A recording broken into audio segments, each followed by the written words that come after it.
Welcome to Deluxe. We take a look at timeless classics, the world's most luxurious brands and beautiful people who stand the test of time. From Cartier diamonds to Audrey Hepburn, from James Bond to fast and classy cars, we explore ageless elegance.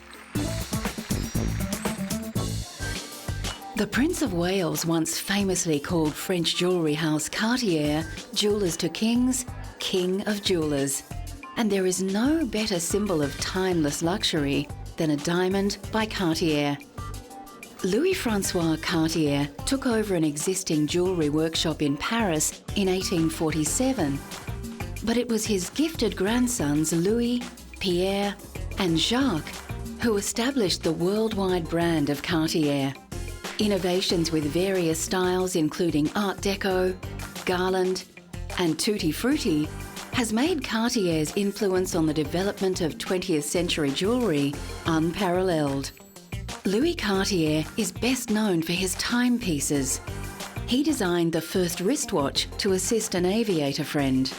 And an example of his famous mystery clocks was recently on display in Moscow. Cartier can claim all the most important innovations and achievements which belong to the jewellery art of the 20th century. Many of the watches, tiaras and necklaces on display are from private collections.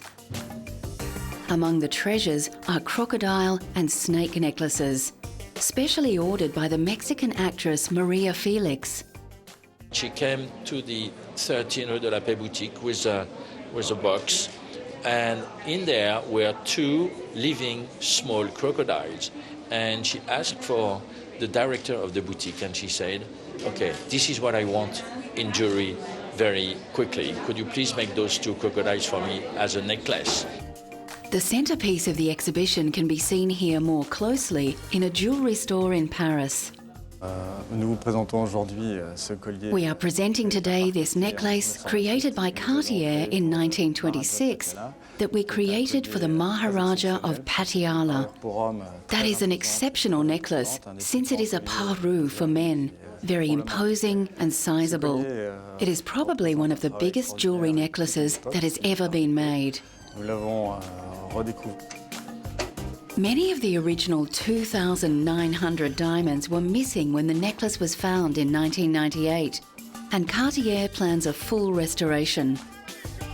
Modern diamonds were on display in Los Angeles recently when Cartier launched its annual Love Day celebration with a love charity bracelet designed by 9 chosen ambassadors. 10% of sales go to the partnered organisations, and actor Hilary Duff chose a charity that helps meet the nutritional needs of children. My bracelet is a deep plum color, and my charity is called Blessings in a Backpack. And it's nice to be involved.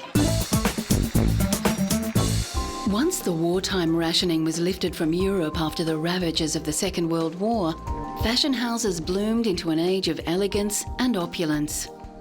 This exhibition at London's Victoria and Albert Museum features over 100 gowns by Christian Dior, Christobel Balenciaga and Worth London, as well as many others.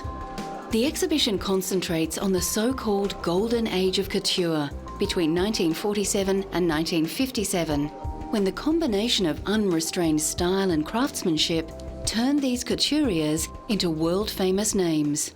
I think the secret of Dior's success in the post-war period was that he was very familiar with the fashion industry. He'd worked for other major fashion houses before, Piaget and Lelong. So when he launched his new house in 1947, he knew exactly what he was doing. He was also very aware that everybody was fed up with wartime fashions, and so he created what Carmel Snow nicknamed the New Look. And this was a tremendously romantic look that appealed to women all over the world. There are several pieces on display by London-based couturiers such as Norman Hartnell and Hardy Amies. What was very interesting about London couture in the 1950s, as opposed to Parisian couture, was that the London designers focused on practical, wearable designs.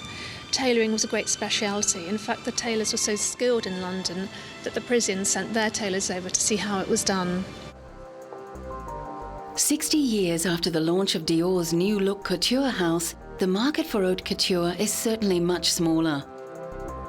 Still today, designers including British couturier John Galliano for Christian Dior continue to produce exquisitely detailed pieces, keeping the traditional skills of the couturier alive for a more modern clientele. Perhaps no one personifies elegance and timeless beauty more than the film star Audrey Hepburn. Born to an English father and a Dutch mother who was a former baroness, Hepburn has won Academy, Grammy, Emmy and Tony Awards for her stage and screen work. She also received the Presidential Medal of Freedom for her charity work. Hepburn is often considered to be one of the most beautiful women of all time. In the 1950s, she was not only one of the biggest film stars, but her elfin appearance and sense of chic was very influential in fashion at the time. Recently, the dress that Hepburn wore in one of her most famous roles as Holly Golightly in Breakfast at Tiffany's came up for auction. Hepburn said she found playing the eccentric Manhattan socialite hard, as she was an introvert and Holly Golightly an extrovert. The distinctive black dress perfectly suited the gamin figure of Hepburn and became a silhouette much admired and copied. It was made for her by Hubert de Givenchy. It's one of 3 known to still exist, and we're very, very, very lucky to have it. And it's being sold for charity, which is the City of Joy Aid, which helps orphans and the homeless in India. Hepburn died in 1993, but through the purchase of this special dress, admirers can buy a tiny piece of a legend. Coming up, timeless luxury on the runway in haute couture classics. Coco Chanel and Christian Dior are towering figures of 20th century fashion, and the timeless luxury that they created influenced all modern designers. One of the most glamorous women of her time, Chanel was born in a poorhouse. She opened her first shop in Paris in 1913 and became so influential, she was named in Time magazine's 100 most influential people of the 20th century. German designer Karl Lagerfeld has designed for Chanel since 1983, and his designs continue the pursuit of expensive simplicity that Coco began decades earlier. At his most recent show, Lagerfeld outlined his particular attitude to the design of luxury. Chanel tweed is all hand-woven on small looms and it's very, very expensive. But I like the idea to treat something that expensive like something inexpensive, like jeans, because I never use the word cheap, and to have an attitude with luxury as if luxury was not expensive. Lagerfeld's latest project has been to commission 20 leading contemporary artists to create works of art based on Chanel's iconic quilted handbag.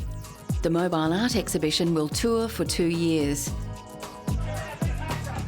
Recently, Chanel Diamonds took centre stage in the Plaza Hotel in New York City, where celebrities, socialites and models gathered to celebrate the US debut of 20 one-of-a-kind diamond pieces from the Chanel archives.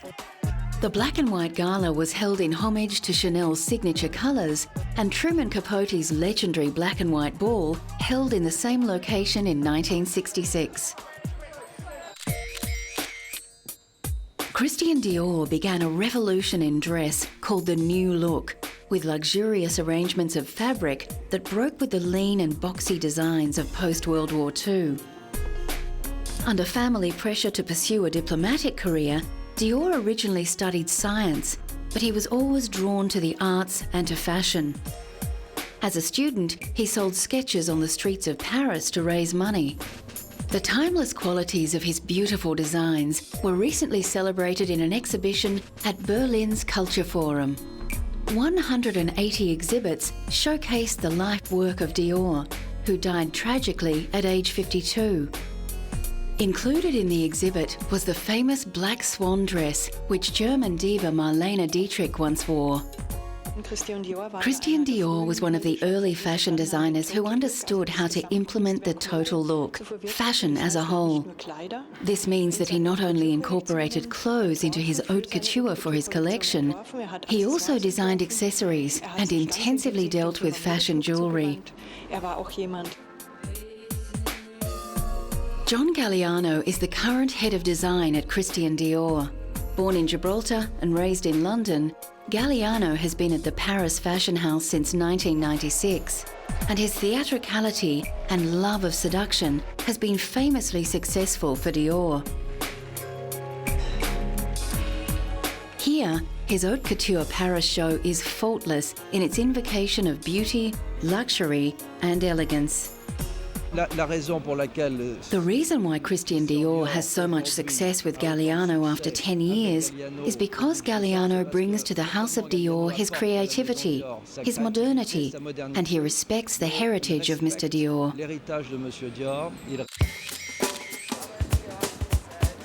A master of haute couture, Giorgio Armani follows in the footsteps of Chanel, with his timeless tailored designs redefining what is feminine and what is masculine. Italian-born Armani began as a designer in well-known fashion house Nino Cerruti Jimenez, before beginning his own label in 1974. In 1975, he introduced